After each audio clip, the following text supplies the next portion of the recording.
যারা হচ্ছে DMF, mats, SACMO এগুলো করে যে তারা নিজেদের নামের আগে ডাক্তার লাগে, তারা সম্পূর্ণ ভুয়া ডাক্তার। ডক্টর ব্যতীত কেউ যদি প্রেসক্রিপশন লিখে, এটা সম্পূর্ণ নিয়ম বহির্ভূত, এটা বেআইনি। কিন্তু ডাক্তার পরিচয় দেওয়ার রাইটটা শুধুমাত্র হচ্ছে বিডিএস এবং এমবিবিএস কোর্স যারা করছেন তাদেরই আছে।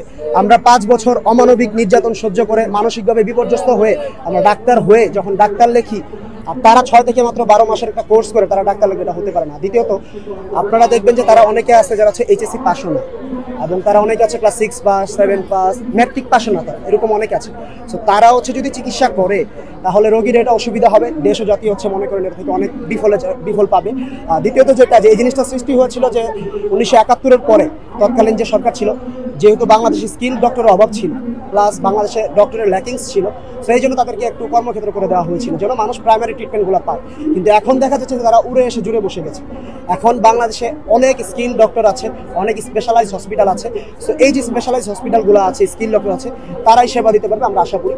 এবং যারা হচ্ছে ডিএমএফ, ম্যাটস, সেকমো এগুলো করে যে তারা নিজেদের নামের আগে ডাক্তার লাগে, তারা সম্পূর্ণ ভুয়া ডাক্তার। আপনার চিকিৎসাটা দেওয়া দরকার হচ্ছে প্রপার ওয়েতে, তারা ট্রিটমেন্ট দিচ্ছে প্যারাসিটামল না পায় এক্সেট্রা এগুলো।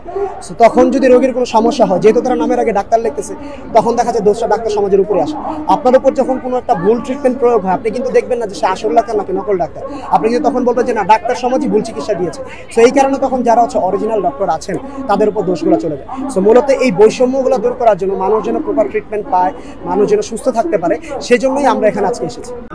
প্রথম কথা হচ্ছে, ডক্টর ব্যতীত কেউ যদি প্রেসক্রিপশন লিখে, এটা সম্পূর্ণ নিয়ম বহির্ভূত, এটা বেআইনি। এক।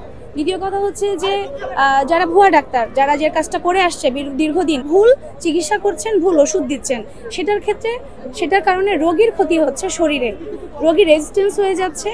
এই ওষুধগুলো পরবর্তীতে আর অন্য কোনো সময় যখন আমার অন্য কোনো রোগ হচ্ছে, ধরেন আমি সেফ 3টা আমি পরবর্তীতে যখন দিতে যাচ্ছি, তখন হচ্ছে সেটার কাজ করছে না, রেজিস্ট্যান্স হয়ে যাচ্ছে, এটাই। এবং এই জিনিসগুলো রোগীর ক্ষতি হচ্ছে, গোটা চিকিৎসা ব্যবস্থাটাই নষ্ট হয়ে যায়। তারা রেজিস্টার্ড ডাক্তার, তাদের কাছে আসবে, তাদের কাছ থেকে চিকিৎসা নিবে, তাদের প্রেসক্রিপশন অনুযায়ী, তাদের নির্দেশনা অনুযায়ী ওষুধ খাবে এবং অ্যান্টিবায়োটিকের ডোজ সম্পূর্ণ কমপ্লিট করতে হবে।